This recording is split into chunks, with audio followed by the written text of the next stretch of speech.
se retrouve avec Célian qui va nous présenter une voiture peu commune. C'est une Ford Mondeo ST, c'est ça? C'est ça. Et de quelle année?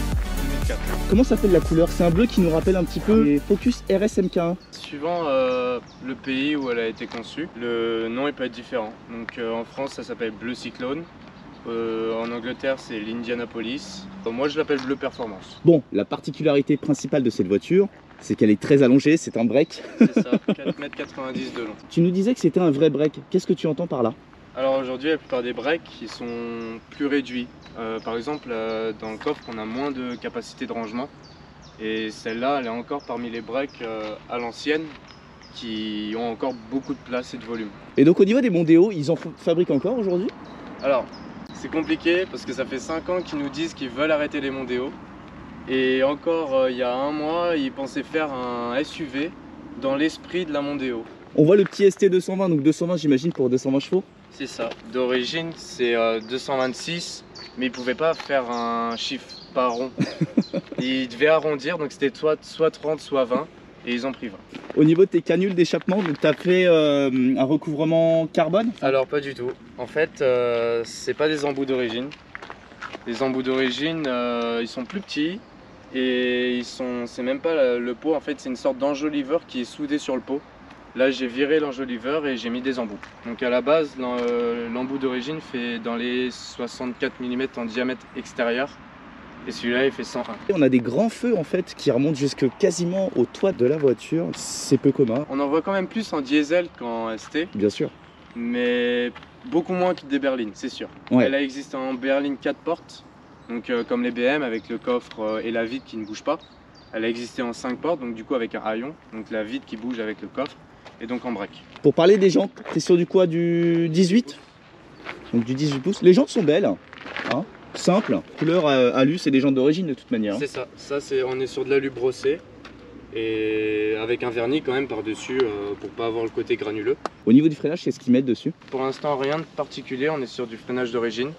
300 mm à l'avant, 280 à l'arrière et les étriers encore d'origine. Là-dessus on peut facilement upgrader avec des étriers de Focus ST225.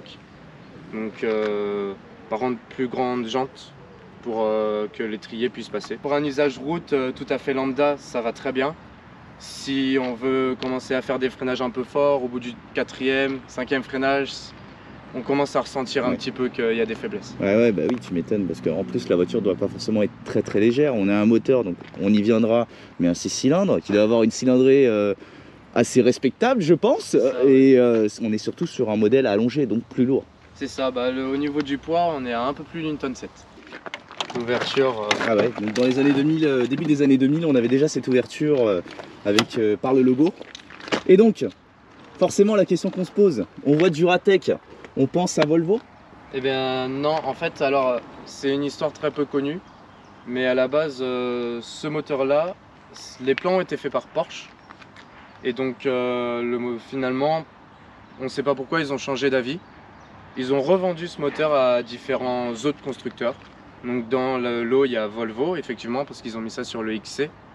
Il y a Mazda, ils ont mis ça sur la Mazda 6, donc Ford avec la Mondeo et Jaguar avec la X-Type S. Sauf que la Jaguar, ça a encore été un peu modifié, ça a été retravaillé. Qu'est-ce qu'on retrouve de fait comme cylindrée là sur ce moteur V6? Alors c'est un 2998 cm3. Ouais, atmosphérique. Et donc comme dit tout à l'heure, elle sort 226 chevaux d'origine. Celle-ci fait légèrement plus parce qu'elle est à l'éthanol, donc un petit gain naturel. Voilà. Autour de 230. 233 chevaux. Niveau architecture, moteur, c'est réellement un V6? Parce que j'ai plutôt l'impression que c'est un 6 cylindres à plat là, non? Non. C'est dommage, c'est parce que pour le retirer le cache, il faut retirer le bouchon d'abord. Donc voilà, on a bien 2 bancs bien distincts. Il y a 3 bougies ici, 3 bougies là. D'accord, donc c'est bien un V6. C'est ça. Alors ici il y a le cache et donc ça c'est l'admission. Et on le voit pas mais en fait ici donc on a 3 conduits et en dessous ils sont cachés puisque forcément c'est le banc arrière. Donc 3 autres conduits d'admission. Et l'air rentre par ici en fait. C'est ça. Et niveau couple, qu'est-ce que ça donne? Alors d'origine c'est 280 Nm. Et donc moi je suis à 300 tours. Bon ça va, c'est suffisant 300 Nm pour relancer quand même ce ce petit vaisseau. Pour se lancer sur une autoroute, aucun souci, on atteint très facilement les limites réglementées sur circuit. Forcément, par rapport à une petite sportive beaucoup plus légère, ça a un peu de mal à se lancer. Et on retrouve des beaux sièges Recaro, donc qui sont en cuir. Là-dessus, c'est pas du cuir, c'est du Sky.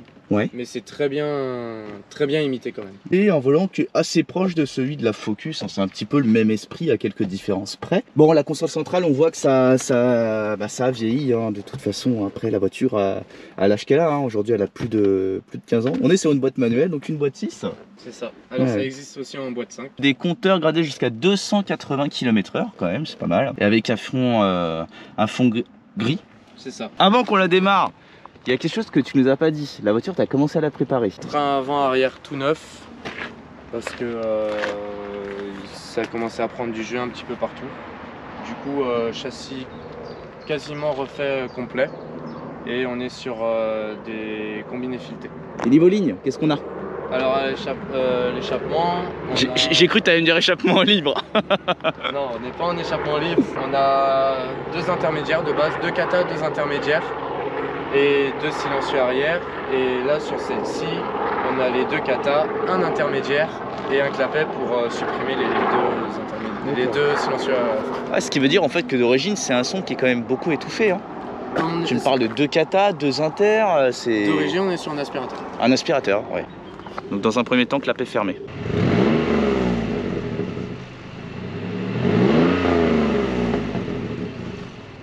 Il ouvre.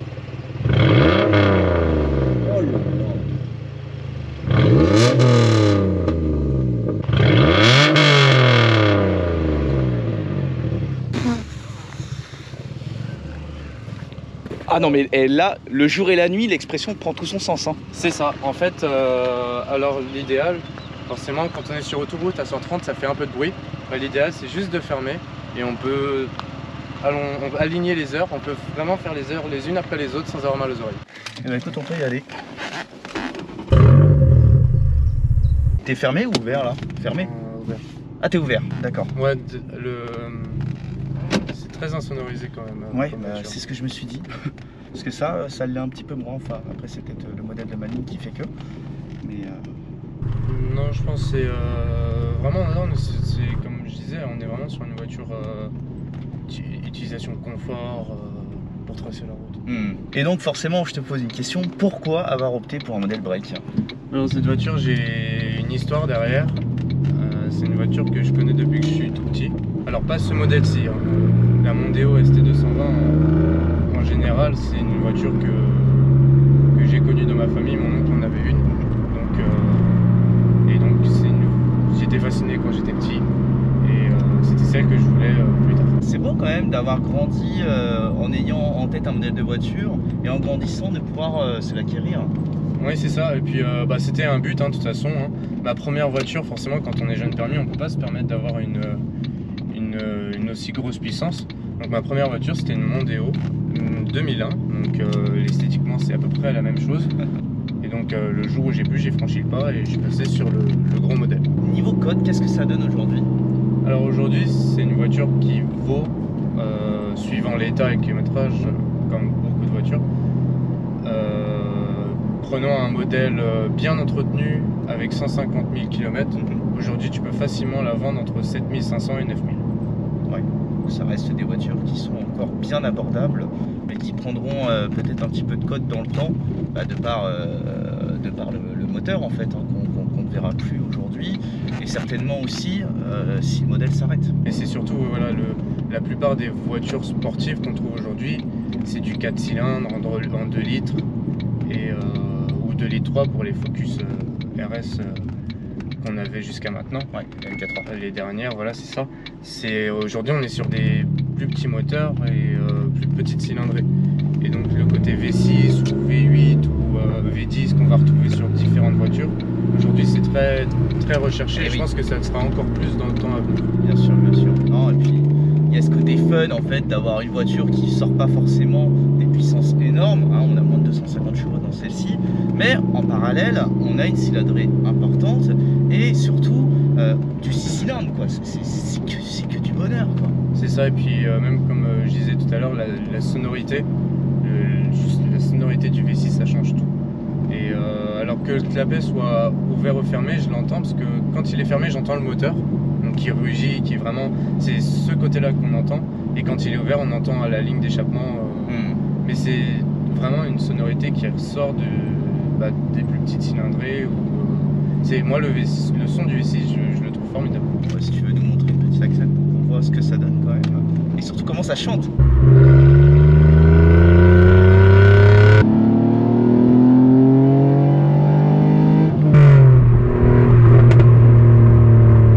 Cette mélodie du gros moteur atmosphérique qui s'exprime toujours de plus en plus au fur et à mesure qu'on monte dans les tours. Et pareil, niveau sensation, on ressent l'effet du couple quand on commence à bien être dans les tours. Enfin, c'est un atmosphérique pur et dur. C'est ça. Alors en fait, bon forcément on est sur un Atmo, donc il n'y a pas ce coup de pied au cul vraiment violent qu'on retrouve avec un moteur turbo. Mais quand on est à la plage de régime maximal du couple, donc à 3500-4000 tours minute, on a quand même cette impression d'envie d'y aller. Elle a une allonge jusqu'à 7200 tours minute quand même. Et on est vraiment, jusqu'au bout, ça s'essouffle pas. Non, on sent. Et puis tout à l'heure, tu nous disais qu'elle était proposée également en boîte 5. C'est ça, alors et ça doit être ouf l'allonge que tu dois avoir sur les boîtes 5 parce que les rapports, l'étachement doit être différent, les rapports doivent être plus longs. C'est ça. On doit avoir l'impression que ça en finit plus quand tu accélères. Alors, je disais, la boîte 6, c'est une espèce d'overdrive. Oui et non, dans le sens où forcément la 5, les rapports sont plus longs. Et donc sur la boîte 6, on n'est pas sur le même étagement direct. Mais si tu veux un ordre d'idée, une troisième sur une boîte 5, ça prend 180. Et 180 sur une boîte 6, t'es en fond 4. C'est une voiture qui accepte très facilement de rouler à bas régime. Je peux parfois passer les rapports un par un, mais je peux très bien faire 2, 4, 6 sans souci à 2500 tours minute, elle le fait très bien. T'imagines, t'es dans les bouchons à 60, enfin pas des bouchons, c'est le trafic est rempli, mais roule, je peux être à 60 en 6ème. Et elle broute pas, je le elle vois, ne dit rien. Ça me surprend pas parce qu'avec la Focus, ça m'arrive parfois d'être en ville et de rouler en mode posé et d'être en 5 à 50. C'est ça. Et c'est un peu pareil. Et puis t'appuies, bon, ça s'envole pas, faut dire ce qu'il y est, mais on sent qu'il y a quand même un petit peu de répondant. C'est ça. Et puis en plus, toi, sur le 5 cylindres du coup de la Focus, après tu as le turbo qui s'enclenche. Et le couple qui est démesuré pour la puissance. C'est à 140 Nm. Enfin, je veux dire, aujourd'hui, avoir 300 chevaux et 440 Nm, honnêtement, j'ai pas de modèle en tête qui me vienne qui a autant de couple avec si peu, entre guillemets, de puissance, quoi. Et tu peux peut-être nous montrer une reprise en 3 pour voir comment ça part? Alors, si tu veux, là, je suis en 3 à 3000 tours. Ouais. Et là, je mets pied plancher. On sent quand même la cour un petit peu. C'est ça. Oh, ça chante. Oh, c'est beau. Tu vois, c'est les voitures qui font sourire, tu vois. Même moi, j'adore. Même moi, des fois, ça m'arrive quand je roule, ce sourire naturel. Et en fait, c'est. Oh là là. Je sais pas. Cette voiture, elle me provoque un plaisir qu'on retrouve pas dans toutes les voitures. Ouais, tu vois. Non, mais comme quoi, la puissance fait pas tout. Il y a toute la partie. Hein. Le gars, il a kiffé ta caisse, ça. Je crois. Ouais. Mais il n'y a pas que la puissance, il y a le plaisir. Enfin, je sais pas, quand ça commence à monter dans les tours, moi personnellement, enfin, je te le dis, hein, là, ça se voit pas, mais j'ai la banane, quoi. Ça me fait plaisir. Le seul truc que je pourrais lui reprocher par rapport aux sensations, c'est là, on est à 80, donc à la limite légale autorisée, et on a l'impression d'être à 50. C'est très calme, c'est très aseptisé, c'est vrai. On n'entend pas le vent, on entend la ligne, on l'entend un tout petit peu, c'est pas violent. J'aimerais juste, enfin tu vois, tellement ça me procure de plaisir, je t'en redemande une dernière de petite accélération en 2 pour qu'on puisse réécouter ces douces mélodies. Oh, j'adore. Si tu veux, franchement, j'adore.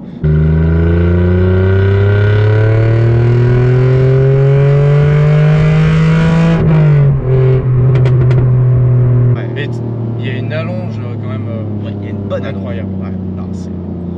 Il y a un plaisir auditif qui est procuré par cette voiture qui est vraiment très très bon.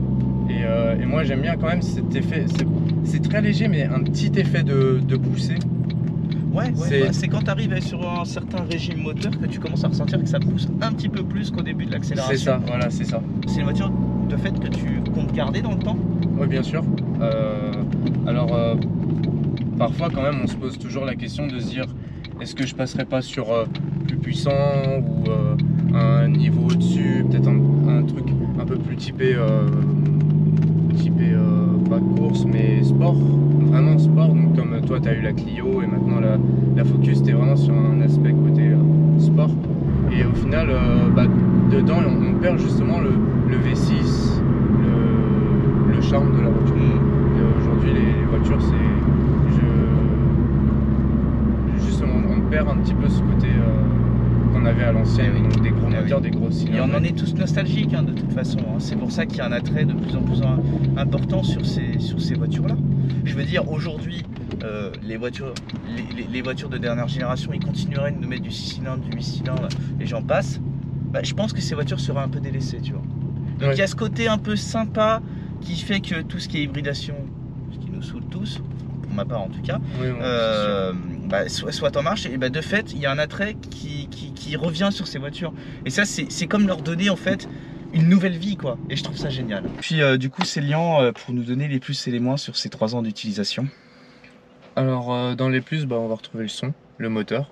Ça c'est une suite logique. C'est pour ça que j'ai cette voiture là, donc c'est totalement logique. Dans les moins, éventuellement peut-être le son. Je parle de l'autoradio, des haut-parleurs. On est sur, c'est du Sony. C'est très bien pour quelqu'un qui est pas chiant avec le son. Enfin, qui est. Ouais. Tout dépend des exigences des personnes. Non, et puis moi, pour me donner mon avis, je ne suis pas forcément attiré par les breaks, mais bon, parce que j'en ai pas l'utilité. Non, dans son ensemble, une voiture vraiment sympa. Fun de par son moteur, atypique, ça c'est très important. Puis une couleur quand même assez représentative de forte performance.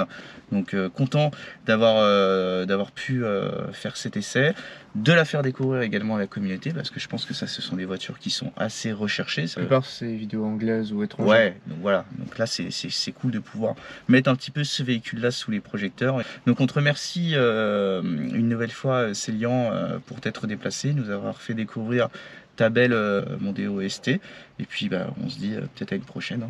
À une prochaine, et puis c'était avec plaisir, et puis une prochaine fois, pourquoi pas, une fois qu'elle sera finie, que tous les éléments qui sont encore à corriger seront finis. Ouais, parce que c'est vrai que là tu voudrais quand même apporter des petites modifications de carrosserie, enfin des petites corrections de carrosserie pour lui redonner encore une nouvelle jeunesse. Donc on se dit à la prochaine pour potentiellement une future vidéo. Avec plaisir. Allez, salut tout le monde, ciao, au revoir.